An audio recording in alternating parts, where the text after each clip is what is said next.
people should just realize that I'm not going to have any sympathy for any of those things, when someone says it's difficult, because there is a lot of things in life that are difficult. And you have to ask yourself the question right off the top, are you going to be one of those guys that are going to go and back off every time something is difficult? Or do you want to be one of those guys that says, look, it doesn't matter if it's easy or difficult or most difficult, I'm going to go and crush through it.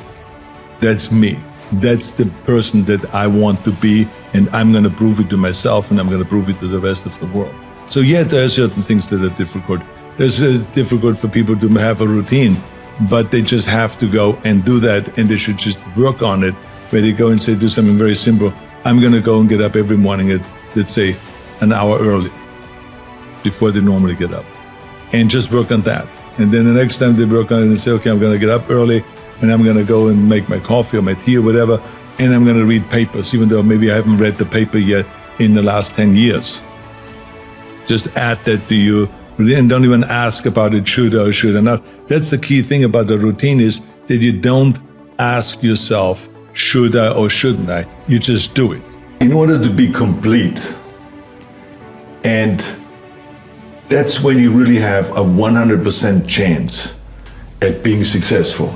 When you have a complete situation, that means that you have developed your body, meaning your health, your strength, your energy, and all of that makes you much more positive, right? Because that's when you wake up, when you feel strong and you feel fit, and you ride the bicycle in the morning, the whole world looks much more bright.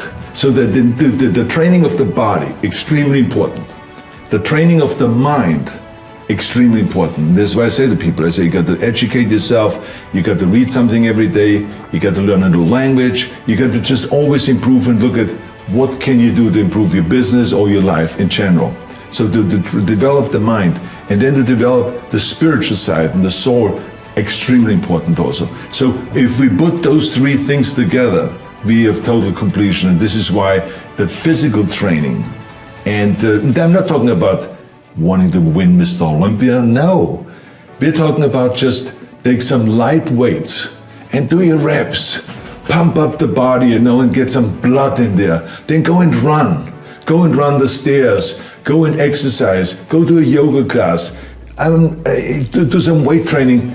Or when you have kids, go out and play sports. Go football playing and go soccer playing and tennis playing and this, whatever you can. That is what creates kind of life in you, and therefore more enthusiasm, and you have a much more positive outlook in life. The bottom line is that you can train any time of the day. We learned that very quickly. And so I kind of continued on with the tradition. I did 2 hours of working out in the morning and then 2 hours in the evening. And that routine was automatic. I didn't even think about it. My entire time in my bodybuilding career, I always trained twice a day, and never ever did I ask myself the question, should I go today and do the evening training? Or should I get up in the morning? I always got up at 5, 6 o'clock, always. And at 7 o'clock I worked out. The bigger your goals are, and the more outrageous they are, or especially if someone else has never done it, then the people will always say, this is crazy, this will never happen, you cannot do that, it's impossible, and all those things. And so, we have heard all the naysayers and everything like that, and you just cannot pay any attention to that, because it's just the way it is. And so I always feel like, if I can see it, and if I can believe it, then I can achieve it. I have a routine which basically means they do something where you don't have to think much, if at all. Like, I believe that routines are very important. It's kind of like the foundation, like to a house or to a building or to anything. So that means that if I get up in the morning, part of my routine is to get up in the morning at, let's say, 5 o'clock. Then I make my coffee, I feed the animals, I go and read the paper, go through my iPad, see if there are any important messages. So that's part of the routine. I don't even think about that. I also, part of the routine is that I have my bike already mounted on the back of my car. I drive down and then take it off and I ride with the bike to the gym in the morning around 6 o'clock or so. Then I go to the gym and I work out 45 minutes to an hour, so that's also routine. It's always kind of the same thing, to do arms and deltoids one day, and the next day I do chest and back, and calves and all the stuff I do every day, and form a little bit, and abs, of course, every day.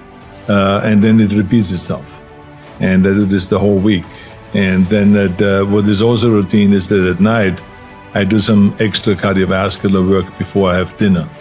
So I go in my home gym here, I go upstairs and go for half an hour and do the arm cycle, or the treadmill, or the life cycle, or something like that is cardiovascular. And the idea is to burn enough calories so that when I eat dinner then, which is very minimal, that it is, I don't have to really worry about calories or gaining weight, because the older you get, the faster you gain weight and the more the body picks up because your metabolism is slow. So you have to be very careful with that. So those are kind of routine things that I do. And you try to add as many of those routine things as possible, because you do them without ever thinking about it.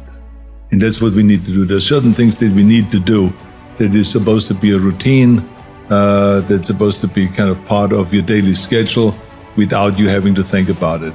And so that's basically my kind of routine, and I'm a big believer in that. I think the biggest mistake is that you go to the gym and you go through the motion, but you don't really have your mind inside the muscle.